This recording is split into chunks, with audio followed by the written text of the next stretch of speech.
Hello అండి. ఇప్పుడు మీరు చూస్తున్న ఈ నెక్లెస్ ఉంది కదా! దీన్ని నేను మింత్రాలో చూసాను. దీన్ని చూసి ఇన్‌స్పైర్ అయ్యి నేను కూడా ఒకటి తయారు చేశాను.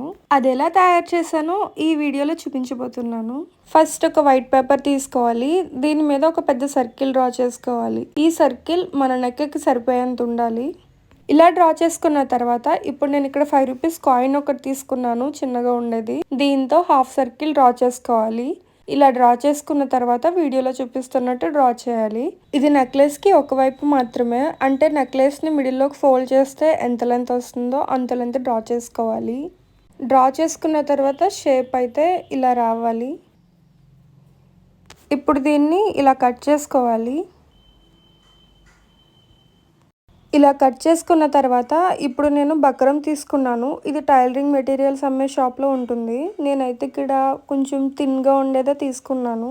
ఇప్పుడు ముందుగా కట్ చేసుకుని ఉంచుకున్న పేపర్ని తీసుకుని బక్రం మీద ఇలా షేప్ డ్రా చేసుకోవాలి. తర్వాత మళ్ళీ దీన్నే ఇలా రివర్స్లో పెట్టి అక్కడ కూడా షేప్ డ్రా చేసుకోవాలి. ఇప్పుడు ఈ రెండింటిని కూడా కట్ చేసుకుని ఇలా తీసుకోవాలి. తర్వాత నేను ఈ వైట్ స్టోన్ చైన్ తీసుకున్నాను. తర్వాత ఈ ఫ్యాబ్రిక్ గ్లూ ఒకటి. ఇప్పుడు ముందుగానే కట్ చేసుకుని ఉంచుకున్న షీట్స్కి బార్డర్స్లో ఇలా గ్లూ అప్లై చేసి దీని మీద వైట్ స్టోన్ ఉంది కదా, వైట్ స్టోన్ చైన్ని ఇలా అంటించాను. ఇలానే సెకండ్ షీట్కి కూడా అంటించాను.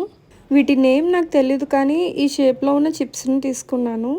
గోల్డ్ కలర్ తీసుకున్నాను, అంటే దేని మీదకైనా కూడా ఈజీగా మ్యాచ్ అవుద్ది అన్నట్టు. పైన ఇలా గ్లూ అప్లై చేసి వీటి మీద స్టోన్స్ స్టిక్ చేయడం స్టార్ట్ చేశాను.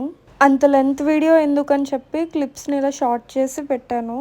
మొత్తానికైతే స్టోన్స్ని ఇలా స్టిక్ చేసుకున్నాను. నేను రిఫరెన్స్ పిక్లో ఉన్నట్టుగానే స్టోన్స్ని ఆ మోడల్లోనే ఇలా స్టిక్ చేశాను. అలానే ఇంకొక సైడ్ కోసం ఇలా కట్ చేశాను కదా షీట్ని, దానికి కూడా స్టోన్స్ ఇలా స్టిక్ చేసేసాను. ఇక్కడ స్టోన్స్ అంటించగా ఇంకా గ్యాప్ వచ్చింది. ఈ గ్యాప్లో నేను వైట్ స్టోన్ చైన్ని తీసుకుని దాన్ని ఇలా స్టిక్ చేస్తున్నాను. వీడియో రికార్డ్ చేస్తున్నప్పుడు నా హెయిర్ వీడియోలో పడుతుంది అని నేను అబ్జర్వ్ చేయలేదు, సో దాన్ని కొంచెం ఇగ్నోర్ చేయండి. ఇలా స్టిక్ చేసిన తర్వాత ఇటు సైడ్ ఉన్న షీట్కి కూడా ఇలానే స్టిక్ చేశాను. ఇప్పుడైతే కొంచెం గ్యాప్ కవర్ అయింది. తర్వాత ఈ వైట్ స్టోన్ చైన్ తీసుకున్నాను. ఒక్కొక్క స్టోన్కి మిడిల్లో ఈ లింక్ అనేది ఉంటుంది కదా, ఆ లింక్ దగ్గర ఇలా కట్ చేసి సింగిల్ స్టోన్స్లా తీసుకున్నాను. ఈ గ్యాప్స్ కవర్ అయ్యేంత స్టోన్స్ని అయితే నేను ఇలా కట్ చేసుకొని తీసుకున్నాను. ఇప్పుడు ఈ గ్యాప్స్లో గ్లూ అప్లై చేసుకొని ఒక్కొక్క స్టోన్ని ఇలా స్టిక్ చేసుకుంటున్నాను. ఇప్పుడు గ్యాప్స్ అన్నీ కూడా కవర్ అయ్యాయి. ఈ షేప్లో ఉన్న ట్యాబ్లెట్ షీట్ ఒకటి తీసుకుని దాంట్లో ఒక ట్యాబ్లెట్ కట్ చేసుకుని తీసుకున్నాను, ఎంటీగా ఉన్నది. ఇప్పుడు దీనికి సైడ్స్ కొంచెం ఉంచి మిగిలిన ఎక్స్ట్రా షీట్ని కట్ చేసేస్తున్నాను. తర్వాత ఈ కార్నర్స్లో ఈ షార్ప్గా ఉన్న దగ్గర కొంచెం కర్వ్ షేప్లో తీసుకుంటున్నాను. ఇక్కడ ఒక టిష్యూ తీసుకుని దీంట్లోంచి ఒక ముక్క తీసుకుని దీన్ని ఒక ఉండలాగా గట్టిగా చుడుతున్నాను. చుట్టేసి ఈ ట్యాబ్లెట్ షెల్లో పెట్టేస్తున్నాను. అంటే ట్యాబ్లెట్ అది లేకపోవడంతో ఇలా కిందకి దిగిపోతుంది కదా, అలా దిగకుండా ఉండడం కోసం ఇలా ఫిల్ చేస్తున్నాను దాన్ని. ఇప్పుడు ఈ టిష్యూ బాల్స్ పైన అండ్ ట్యాబ్లెట్కి ఈ ఎడ్జెస్లో కూడా గ్లూ అప్లై చేసుకోవాలి. తర్వాత దీన్ని ఒక పేపర్తో క్లోజ్ చేసి గట్టిగా నొక్కేయాలి, అంటే మనం లోపల పెట్టిన టిష్యూస్ బయటికి రాకుండా ఉండడం కోసం. తర్వాత ట్యాబ్లెట్ చుట్టూ ఉన్న ఈ ఎక్స్ట్రా పేపర్ని కూడా కట్ చేసుకొని తీసుకోవాలి. ఇప్పుడు మళ్ళీ దీనికి బ్యాక్ సైడ్ గ్లూ అప్లై చేయాలి, అంటే పేపర్ మీద గ్లూ అప్లై చేసి దీన్ని తీసుకెళ్ళి బకరం ముక్క మీద అంటించాలి. ఇప్పుడు ట్యాబ్లెట్ చుట్టూ ఉన్న ఎక్స్ట్రా షీట్ని కూడా కట్ చేసేసుకోవాలి.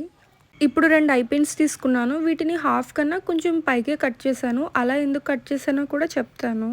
ఫస్ట్ ఇలా కట్ చేసుకున్న తర్వాత ట్యాబ్లెట్కి బ్యాక్ సైడ్ ఇలా గ్లూ అప్లై చేసుకోవాలి, నేను చూపిస్తున్న విధంగా. ఈ గ్లూ మీద మనం కట్ చేసుకున్న ఐపిన్స్ ఉన్నాయి కదా, వాటిని ఇలా స్టిక్ చేసుకోవాలి. ఇప్పుడు ఆ ట్యాబ్లెట్ అంతా కూడా ఇలా గ్లూ అప్లై చేసి దీని మీద మళ్ళీ నేను సేమ్ ట్యాబ్లెట్ షేప్లోనే బక్రాన్ని ఇలా కట్ చేసి తీసుకున్నాను. దాన్ని ఇలా అంటించేయాలి. ఇందాక ఐపిన్ నుంచి కట్ చేయగా ఇంకా ముక్కు ఉంది కదా, అది దేనికోసమో మీకు చెప్తాను అన్నాను కదా, దాంతో నేను ఇంకొక ఐపిన్ అయితే తయారు చేసుకున్నాను. ఇప్పుడు 4 ఐపిన్స్ తీసుకొని మనం తయారు చేసుకున్న వీటిని ఇలా రివర్స్ చేసుకొని పైన ఒకటి కింద ఒకటి ఈ ఐపిన్స్ని అటాచ్ చేసుకోవాలి, ఇలా రెండాటికి కూడా. తర్వాత ఈ ఐపిన్స్ పైన అండ్ సైడ్స్ కూడా కొంచెం గ్లూ అప్లై చేసుకుని బక్రం ముక్కల్ని కట్ చేసుకుని ఇలా అంటించుకోవాలి. ఇలా 4 కార్నర్స్లోని చేయాలి. ఇప్పుడు ట్యాబ్లెట్కి కింద ఇలా గ్లూ అప్లై చేసి వైట్ స్టోన్ చైన్ తీసుకుని చుట్టూ చుట్టేయాలి. ఇలా ప్రతి రౌండ్కి ఎంత చైన్ కావాలో అంత చైన్ ముందుగానే కొలుచుకుని కట్ చేసుకుని అంటించుకుంటూ ఉండాలి. అలా పైకి వచ్చేసరికి రౌండ్గా చుట్టడానికి అవ్వదు కాబట్టి ఇప్పుడు ఈ వైట్ స్టోన్ చైన్ని స్ట్రైట్గా చిన్న చిన్న ముక్కలుగా కట్ చేసుకుని పైన అంటించుకోవాలి. తర్వాత దీని కింద చుట్టూ ఎక్స్ట్రా ఉన్న బగరం కనిపిస్తుంది కదా, దాన్ని కట్ చేసేసుకోవాలి. ఆల్మోస్ట్ అయిపోయింది. ఇప్పుడు ఇవన్నీ అటాచ్ చేసుకోవాలి. ఇప్పుడు సైడ్స్కి ఐపిన్స్ పెట్టాం కదా, ఈ ఐపిన్స్కున్న ఈ లింక్ని ఓపెన్ చేయాలి. తర్వాత ట్యాబ్లెట్కున్న ఐపిన్ని పెట్టి క్లోజ్ చేసేయాలి. తర్వాత ఇంకో సైడ్ కూడా ఇలానే అటాచ్ చేసుకోవాలి. ఇప్పుడు బ్యాక్ సైడ్కి చైన్ కావాలి కదా, ఈ చైన్ని నేను ప్లెయిన్ది ఫ్యాన్సీ షాప్లో తీసుకున్నాను 20 రూపీస్కి. దీన్ని కరెక్ట్గా సెంటర్లోకి మెజర్ చేసుకుని అక్కడ లింక్ ఓపెన్ చేసి ఆ లింక్స్ని ఇక్కడ మనం యాడ్ చేసిన ఐపిన్స్కి అటాచ్ చేశాను. సేమ్ ఇలానే ఇంకొక సైడ్ కూడా అటాచ్ చేసేసుకోవాలి. ఫైనల్గా నేను ఇన్స్పైర్ అయితే తయారు చేసిన నెక్లెస్ అయితే ఇలా ఫినిష్ అయింది. ఇది మీకు ఎలా అనిపించిందో కింద కమెంట్ చేయండి. వీడియో నచ్చితే లైక్ చేయండి. ఇలాంటి మరెన్నో వీడియోస్ కోసం ఈ ఛానల్ని సబ్స్క్రైబ్ చేసుకోండి. Thank you for watching.